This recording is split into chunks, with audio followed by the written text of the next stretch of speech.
আজকের গল্প ইরাবতীর Chupkotha. Mandevilla গার্ডেন্সের ১৬০০ square ফিটের সুন্দর সাজানো ফ্ল্যাটে থাকে ইরাবতী। ইরাবতীর স্বামী অর্ক একটি মাল্টিন্যাশনাল কোম্পানিতে ভালো চাকরি করে। তাদের বিবাহিত জীবন ১০ বছর। ৮ বছরের একটি ছেলে আছে, তার নাম পুপলু। সে পড়ে জিডি বিল্ডার ক্লাস 2-এ। সেদিন বিকেলবেলায় ইরাবতী তার সাজানো সুন্দর ব্যালকনিতে গিয়ে বসে। তখন প্রায় সন্ধে হয়। গোধূলি বেলা, চারিদিকে গোধূলির আলো ছড়িয়ে পড়েছে। আকাশের রক্তিম সূর্যের আলোয় চারিদিক উদ্ভাসিত। এই গোধূলি বেলা দেখে ইরাবতীর মনে পড়ে যায় 10 বছর আগের সেই গোধূলি বেলার কথা। ইরাবতী নৈহাটি শহরের মেয়ে। সংসারে তার বাবা মা এবং তার দাদার সঙ্গে তার বয়সের পার্থক্য 6 বছরের। ইরাবতী ছোটবেলা থেকে একটু ইন্ট্রোভার্ট, কারোর সাথে মেলামেশা পছন্দ করত না। তার কোনো বন্ধুও প্রায় ছিল না। সে বছর ইরাবতী ইংলিশে MA পাশ করে। ইরাবতীর বাবা মা ঠিক করে ইরাবতীর এবার বিয়ে দিতে হবে। সেই মতো কাগজে তারা বিজ্ঞাপনও দেয়। বিজ্ঞাপন থেকে কলকাতা থেকে এক ভদ্রলোক ভদ্রমহিলা ইরাবতীকে দেখতে যায়। সেই ভদ্রলোক ভদ্রমহিলার একমাত্র ছেলে অভ্রতনু। অভ্র চার্টার অ্যাকাউন্টেন্ট। ইরাবতীকে দেখে অভ্রর বাবা মার খুব পছন্দ হয়। বিয়ের দিনও ঠিক হয়। এরপরে অভ্র ইরাবতীকে বলে তারা মাঝে মধ্যে একটু আধটু দেখা করতে পারে। ইরাবতীও বলে ঠিক আছে, এতে কোনো দোষ নেই, কেন তাদের তো বিয়ে ঠিক হয়ে গেছে।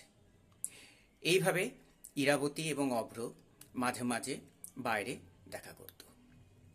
কথায় কথায় অভ্র বলে তার একটা হার্টের সমস্যা আছে, সে নিয়মিত ওষুধ খায়, ডাক্তার বলেছে ভয়ের কিছু নেই। দেখতে দেখতে বিয়ের দিন এসে যায়। ইরাবতীর বাড়িতে লোকজন গমগম করছে, চারিদিকে আলো, সানাই বাজছে।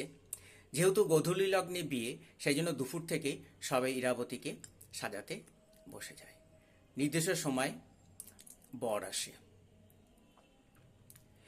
প্রথমে অভ্রর কিছু কাজ ছিল। পুরোহিত মশাই অভ্রকে বিয়েতে বসায়।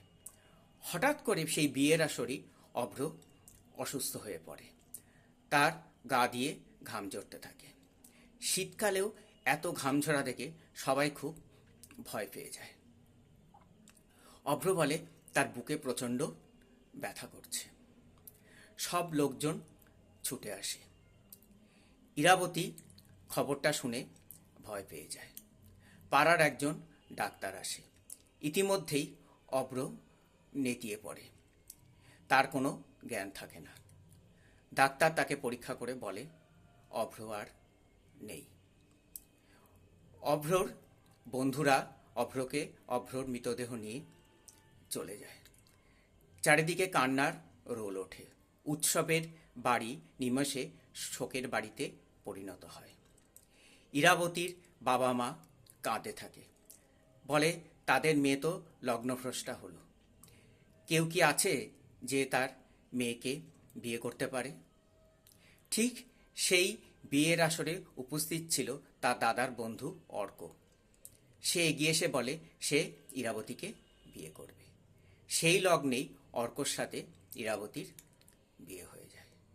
তারপর দেখতে দেখতে 10টা বছর কেটে যায়।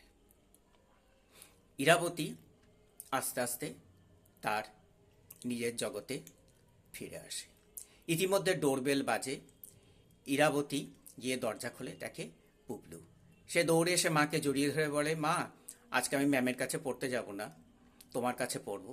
ইরাবতী বলল ঠিক আছে, আমি ম্যামকে ফোন করে দিচ্ছি, তুমি পড়তে বসো, আমি খাবার বানাবো, বাবাও তো একটু পরে চলে আসবে। ইরাবতী কিচেনে খাবার বানাতে থাকে। ইতিমধ্যে অর্ক ফিরে আসে। পুপলু গিয়ে দরজা খুলে দেয়। অর্ক দেখে যে ইরাবতী যেন অন্য দিনের থেকে একটু মনমরা হয়ে রয়েছে। সে চেঞ্জ করে এসে দাঁড়ায়। ইরাবতী টেবিলে খাবার দেয়। হঠাৎ সে দৌড়ে এসে অর্ককে জড়িয়ে ধরে হাউ হাউ করে কাঁদতে থাকে। অর্ক বুঝতে পারে না। সে বলে, কেন, তোমার কিছু হয়েছে? তোমার কি মন খারাপ? তুমি আমাকে বলো। ইরাবতী শুধু একটা কথাই বলে, যে তুমি আমার কাছে ভগবান, তোমার জন্যেই আমি আজ নতুন জীবন পেয়েছি। পুপলু অবাক হয়ে যায় তার মার কাণ্ড দেখে। সে অবাক হয়ে ফ্যালফ্যাল করে মায়ের দিকে তাকিয়ে থাকে। অর্ক বলে, ঠিক আছে, চলো আমরা সোফায় গিয়ে বসি। তারপর সে ইরাবতীর হাত ধরে সোফায় এসে বসে।